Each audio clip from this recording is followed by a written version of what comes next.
Hi there, I'm Chief Paul Hurst from View Royal Fire Rescue on Vancouver Island. We're excited today to receive our 2020 SVI Heavy Rescue. Crews are looking forward to many years of service with this truck, and we can't wait to put it into service. This 2020 SVI is going to be serving the West Shore Fire Departments of Colwood, Langford and View Royal for many years to come. It replaces a 30-year-old Mac Anderson that we're going to be taking out of service shortly. It'll average probably 1,500 rescue runs a year in the West Shore and in View Royal. We look after the Trans-Canada Highway that runs through all three of the communities. It's going to be equipped with obviously heavy rescue equipment, confined space, technical rescue, and other miscellaneous rescue tools. It'll be the primary truck that responds to all structure fires in the West Shore as the rapid intervention truck to support the firefighters who are on the job working fires, and of course it'll serve as a medical and a rehab unit for working fires here in View Royal. Obviously the Spartan cab for so many reasons. It's a custom cab, it's designed and built for firefighters, it's designed and built for safety, and that's the primary responsibility here. We have to look after our people first. So, you know, 3/16 aluminum construction, heavy duty construction. The body is all 3/16 aluminum, heavy duty.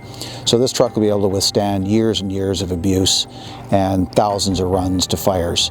You know, the cab is secured for firefighters, so they're safe. The climate's controlled. I don't have to worry that when they're doing a run down the road, if they get into an accident, that they're going to be hurt. You know, not a commercial chassis here. This is a chassis that's designed for firefighters. I said this truck's going to be working out on the Trans-Canada. One of our biggest issues on the Trans-Canada is distracted drivers and people not paying attention. So we've equipped the truck with traffic command boards, light boards. All the doors are lit up with traffic advisors. Decontamination compartments, so contaminated gear after the call for the driver and the officer on each side. And like I said, it's a 4-person cab, EMS gear, all our batteries, radios, anything that needs to stay warm, medical gear will stay in the main part of the chassis here with the crews, and then the rest of the heavier rescue equipment will be in the back. So this truck took probably close to a year to design. We were able to simplify and maximize our space and the usable area in the truck. Lots of 250-pound and 400-pound shelves. Instead of all the way through, we split them in half so shelves can come out either way. Like I said, there's a command light on the top. There's also a traffic board on the top. As we move along, all the trays are slide through on this side. Toolbox for all miscellaneous air tools, ratchets, and all those kind of tools. Again, more slide out trays. And then vertical upright trays for your hand tools, your shovels, your crowbars, your cones, anything like that that you need to get at to quickly. So, as I mentioned earlier, we went with a partial walk-in. Our old truck was a full walk-in. Difference with this one is the back of this truck is fully air conditioned and climate controlled. It's got a bench seat for fires for rehab. We also put a refrigerator in the back for rehab and cold water. We had to make a decision between going with a ladder to coffin cabinets in the top versus accessing the space through the walk-through. We opted this way.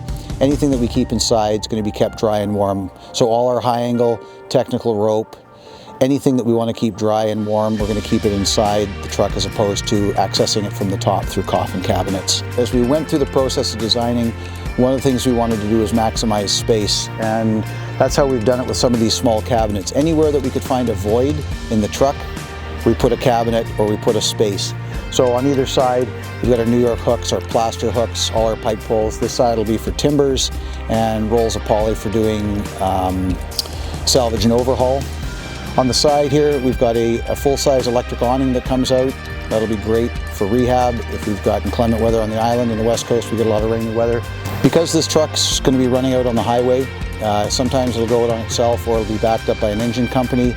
In this case, if it goes out itself, we put a small Enforcer 10 CAF system on this truck, so if it does show up in MVI and we need to lay down some foam, we've got the ability to do it quickly in the absence of an engine company or a backup from another jurisdiction.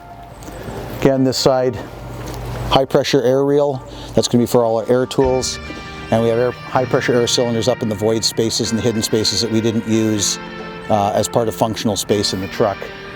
Almost every cabinet in the truck has 110 power, either shore or PTO driven. So all our electric fans, all our batteries, all our chargers inside the cabinets we plugged in all the time to be charged and ready to go, so we don't have to pull them out, charge them in the station and put them back in the truck. Again, I talked about the portable winch. It's stored in the side. We pull it out, we can plug it in any side of the truck, and we're good to go. So again, we're really happy to take delivery of this 2020 MetroStar SVI Heavy Rescue from Safetek. You know, on behalf of URoil and all the residents of West Shore, this is going to serve us for the next 30 years. I want to thank Bob Sorensen and Joel Konecki over at SVI, and Sean Montague and John Witt over at Safetek. It's been a great experience. Look forward to many years of this truck. Probably one of the finest rescue trucks I've seen, and probably one of the finest manufactured trucks I've seen in my 37 years on the job. So thanks again.